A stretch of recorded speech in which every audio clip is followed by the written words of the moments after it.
ഈ ഒരു കേക്കിനെ കണ്ടാൽ മെഷറിംഗ് കപ്പും സ്പൂണോ ഒന്നും ഇല്ലാതെയാണ് നമ്മൾ ഈ ഒരു കേക്ക് ചെയ്തിരിക്കുന്നതെന്ന് പറയാൻ പറ്റുമോ? അതും ഓവണോ മിക്സിയോ ഒന്നും ഇല്ലാതെയാണ് അത് ചെയ്തിരിക്കുന്നതെന്ന് പറയാൻ പറ്റുമോ? അപ്പോൾ ഇത്രയും നല്ല സ്പോഞ്ചി ആയിട്ടുള്ള ഒരു കേക്ക് റെഡിയാക്കാൻ വേണ്ടിയിട്ട് നമുക്ക് റെസിപ്പിയിലോട്ട് പോകാം.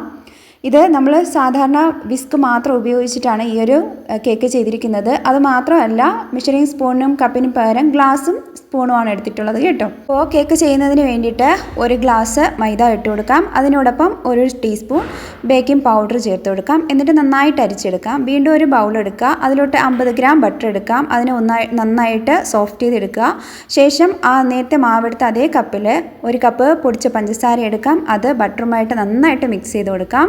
ശേഷം നമുക്ക് കുറച്ച് ഉപ്പിട്ട് കൊടുക്കാം. ഒരു നുള്ളി ഉപ്പിട്ട് കൊടുത്ത് അതും മിക്സ് ചെയ്യാം. കൂടെ തന്നെ ഒരു അടപ്പ് വാനില എസൻസും കൂടി ഒഴിച്ചു കൊടുക്കാം.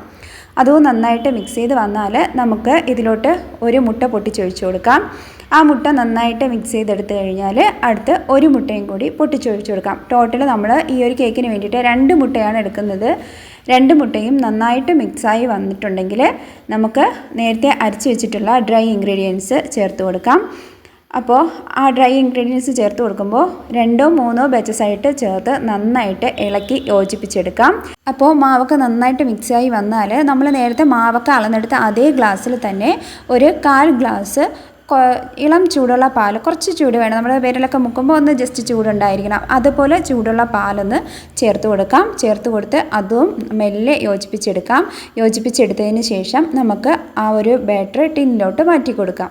നമ്മൾ നേരത്തെ തന്നെ ടിന്നൊക്കെ ഗ്രീസ് ചെയ്ത് മാറ്റി വെച്ചിട്ടുണ്ട്. അപ്പോൾ ആ ഒരു ടിന്നിലോട്ട് മാറ്റി നമുക്ക് ഓവൻ സെറ്റപ്പിലോട്ട് വെച്ച് കൊടുക്കാം. ഓവൻ സെറ്റപ്പിന് വേണ്ടിയിട്ട് ഞാനിവിടെ ഒരു പഴയ കുക്കറാണ് എടുത്തിട്ടുള്ളത്. 5 ലിറ്റർ വരുന്ന ഒരു കുക്കറാണ് എടുത്തിട്ടുള്ളത് കേട്ടോ. പിന്നെ അത് മൂടിയിരിക്കാൻ വേണ്ടിയിട്ട് പാകത്തിനുള്ള ഒരു അടപ്പൂടി എടുക്കുന്നുണ്ട്. അപ്പോൾ ഇതാണ് നമ്മുടെ ഓവൻ സെറ്റപ്പ്. അപ്പോൾ നമ്മുടെ ബേക്കിംഗ് ടിന്നിലോട്ട് ബാറ്ററൊക്കെ മാറ്റിയതിന് ശേഷം നന്നായിട്ട് ടാപ്പ് ചെയ്ത് ആ ഒരു കുക്കറിനകത്തോട്ട് നമുക്ക് ഇറക്കി വെച്ച് കൊടുക്കാം.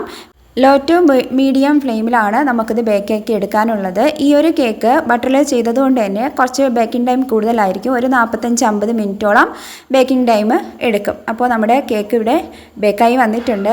അപ്പോൾ നല്ല ഹൈറ്റിനൊക്കെ കിട്ടിയിട്ടുണ്ട്. നമ്മൾ വീട്ടിൽ ചെയ്യുന്നതാണ് ഇത്രയും ഹൈറ്റിന് കിട്ടാറ്. അപ്പോൾ ഇത് എല്ലാവരും ട്രൈ ചെയ്ത് നോക്കണം. വളരെ സ്പോഞ്ചി ആയിട്ടുള്ളൊരു കേക്കാണ്. നല്ല പഞ്ഞിക്കട്ട പോലെ ഇരിപ്പുണ്ട്. ടേസ്റ്റും പറയാതിരിക്കാൻ കഴിയില്ല, അത്രയ്ക്കും ടേസ്റ്റ് ആയിട്ടുള്ള നല്ലൊരു കേക്കാണ്.